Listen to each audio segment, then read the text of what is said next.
All right, my beautiful friends, I want to show you my setup for coming into just a basic restorative class. I'm really working hard at resetting my nervous system. It's been an incredible year for me and there's more to come. And so I'm enjoying walking with my crutches, and that's been a good thing. And I'm also trying to have a personal yoga practice that resets the crazy that's going on in my body. So we know that when we're under a lot of stress, our cortisol can get really high. And a lot of times that's like environmental stress, emotional stress, relationships, finances, being alive stress. And then sometimes we have tremendous physical stress. A lot of times it's both. I'm super grateful that I don't have a lot of emotional stress. I feel incredibly grounded and safe and secure, and everything is good emotionally, even facing the upcoming removal of my hip replacement. But I have a lot of physical stress. My body's in constant pain and has been for 14 months. So, I'm trying to reset my cortisol, reset my nervous system using herbs, essential oils, breath work, meditation, and restorative yoga. So I just wanted to kind of show you what my personal practice is. And there won't be a ton of instruction. I just kind of want to show you what I do. And then you can modify that to your world. So I do have my bolsters. I have a sandbag and I have two blocks and I have a chair. It's super cold in my studio right now because it's cold today. But I got my heater behind me. You might hear that humming. And so the first thing I do, because I need to stretch my quadriceps, is to sit folded over like this. Now, if you've had a knee replacement, obviously this is not going to be for you. So you could sit cross-legged. I can't sit cross-legged, so I have to sit here. And then I place my forearms on the bolster and tuck my chin. And this is how I begin. This is an inward look. Oh, this is a chance just to hit the pause button for a moment. I can feel a stretch through my quads, the rounding of my shoulders, the belly's drawing in, and all is well. Now, this practice is not lengthy by any means. It is simply 10 to 15 minutes to stop, to connect, and to ground.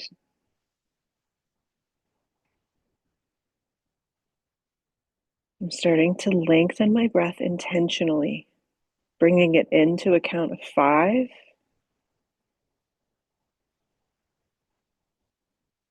and out to 5.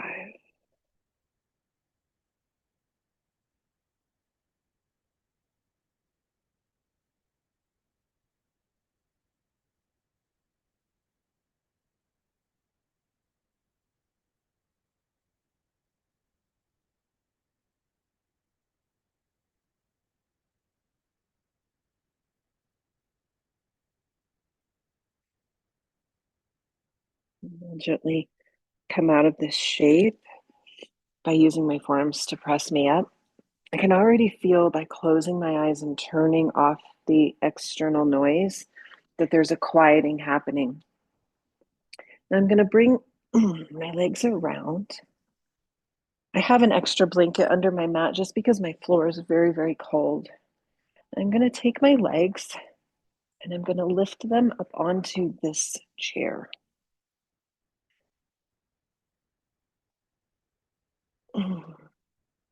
Scoop my buns close. And then I'm just going to recline and I'm going to take my sandbag. It's 10 pounds. And I'm going to lay it across or lengthwise along my belly, my sternum, and my heart. This provides that proprioceptive input, like getting a nice hug from somebody.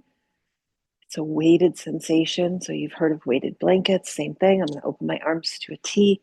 Palms are going to turn up and close the eyes. Now, again, I'm going to take breaths to a count of 5. About 4 of them are when I just feel like I'm ready.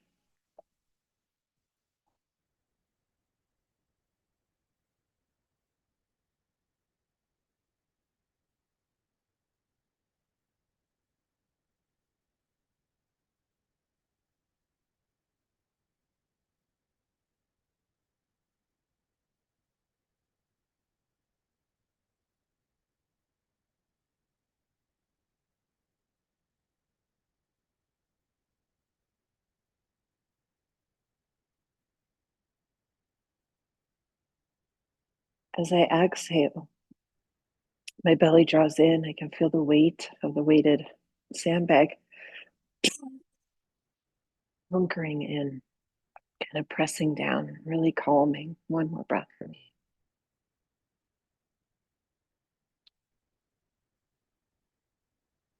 Now, this is a great shape to come into in the evening if you find that your mind is super busy, to have your legs up on a wall, up on a chair, edge of your bed. I mean, if you have something heavy, it could even be a book, just something. It's very, very grounding and very calming. And I'm going to take the sandbag off, bring my legs gently down, and I'm going to grab my bolster. The bolster is going to go lengthwise along my spine, so I have it close to my back. And then I'm going to grab a block so I don't have to get back up. And I'm simply going to lay over the bolster, almost like my shoulder blades are wrapping around the bolster. Now, I like to have my head hanging off the bolster. To me, that feels really nice. Some people don't like that sensation. So you can put a block at the top of your bolster, almost like a pillow, and then you have a nice straight spine.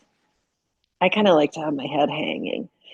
And then I'm going to or not tee up my arms. I'm going to open my arms like a cactus, and I'm getting a beautiful stretch through my chest. This is a version of what in the yoga world we call fish pose. And fish is designed to take the spine and round it with support. So I'm not having to do any muscular work, but I'm lifting my heart. And this is a beautiful reminder for all of us to lead with our heart. My head is lower than my head.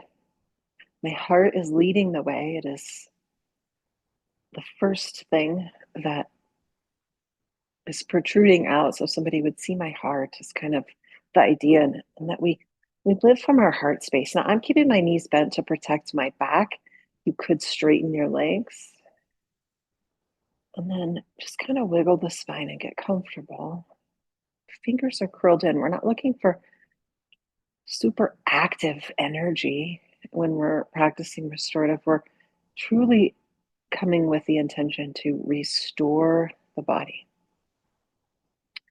Then again, I'm going to focus my attention on my breath, counting in my mind to 5 or 6, and exhaling for the same count. It's an equal breath.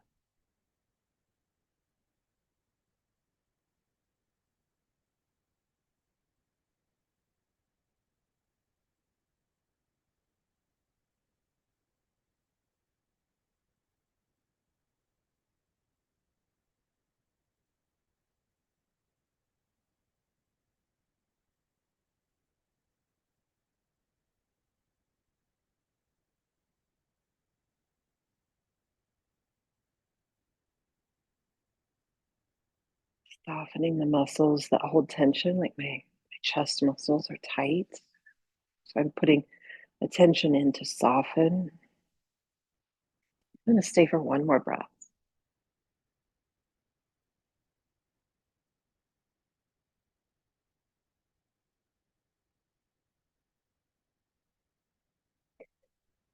To exit fish, oh, I'm just going to take a good morning stretch first. To exit fish, I'm going to use my elbows, and I'm just going to press myself up. You can also roll over, which is nice too. Now, forward folds are generally a little bit tricky for me these days because of my hip. So I'm going to sit on top of my bolster. Then I'm going to bring my blocks close. And I'm actually going to let the blocks go underneath my legs. So bringing the bum higher, and then bringing the floor a little bit higher. I can spill over.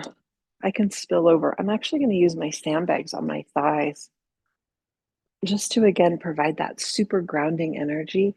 And because I'm not able to really get deep in the folds because of the hip pain, I'm just going to drape my arms onto my lap and tuck my chin and let my belly become soft and round my spine. Now, there's a chance that as I hang out here for a couple breaths, I'm actually going to pick up the sandbag after a few breaths and place it along the top of my shoulders to give a little bit of pressure as if I was in a yoga class and the teacher came by and gave me a little hands-on adjustment, which is really nice.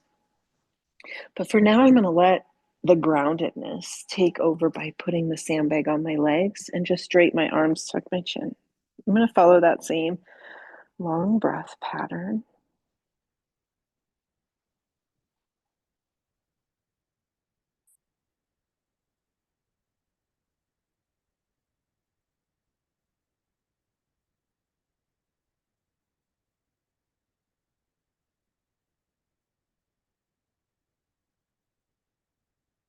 I'm going to take that sandbag and place it just on my top of my shoulders. Mm, really gives a nice sensation of almost like pulling the spine long, getting some pressure through the upper neck to lengthen and take out some of that tension that I don't even realize exists, but it's there.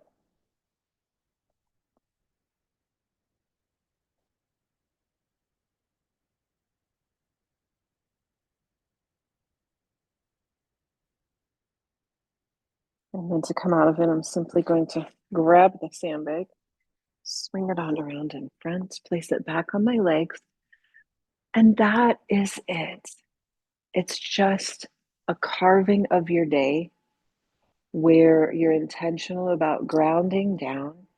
You know, our lives are always scattered up here and pulling it back down. Now, what we know about restorative yoga related to cortisol is if it's practiced, a few times a week, it actually can help lower some of those fight or flight responses. Now, I don't emotionally feel fight or flight, but my body's having a hard time connecting to my mind and my emotions. And so my body itself is in this fight or flight mode. And so what I'm trying to do is use tools that I know are effective: deep breathing, meditation, restorative yoga, essential oils, some of my favorite oils for cortisol and just sort of out of funkness is cedarwood, lavender, holy basil, um, frankincense, copaiba. Those are all very grounding, calming, sends messages to the amygdala and the brain.